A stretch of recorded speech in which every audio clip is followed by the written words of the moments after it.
अध्याय 8 श्री गणेशाय नमः. जय जयाजी सुखधामा,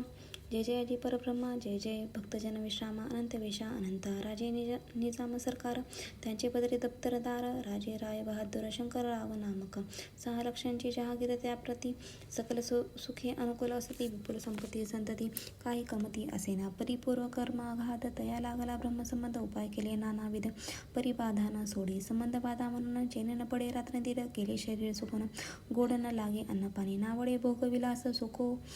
सुखोपभोग केंचा त्यास, निद्रा नयची रात्रंदिवस चिंता नले पोळले, केली कित्येक अनुष्ठाने, तसेच ब्राह्मण संतर्पणे, बहुसाल दिली दाने, आरोग्य व्हावे म्हणून, विटले संसार सौख्यसी, त्रासले या भवयात्रेसी, कृष्णवर्ण आला शरीराशी, रात्रंदिन चैन नसे, कोणा लागी जावे शरण, मजवरी कृपा करील कोण, सोडविल व्याधीपासून ऐसा कोण समर्थ, मग केला एक विचार,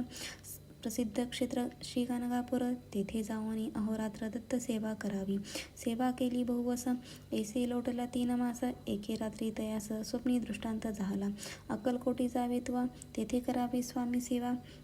येती वचने भाव धरावा, तेने व्याधी जाय दूरी, तरी ते तेथेची राहिले, आणखी अनुष्ठान आरंभिले, पुन्हा तयासे स्वप्न पडेल, अक्कलकोटी जावे त्वा, हे जाणून हित गोष्टी मानसी विचारुनी, शेवटी त्वरित आले अक्कलकोटी, प्रिय पत्नी सहित, तया नगरीच्या नरनारी, कामधंदा करिता घरी, स्वामी चरित्र परस्परे प्रेम भावे सांगती, कित्येक प्रातस्नाने करुणी, पूजाद्रव्य घेऊनी, अर्पावया समर्थचरणी जाती अति त्वरेने, इति श्री स्वामी चरित्र सारामृत नाना प्रकट कथा संबंध सदा परिसुत प्रेमळ भक्त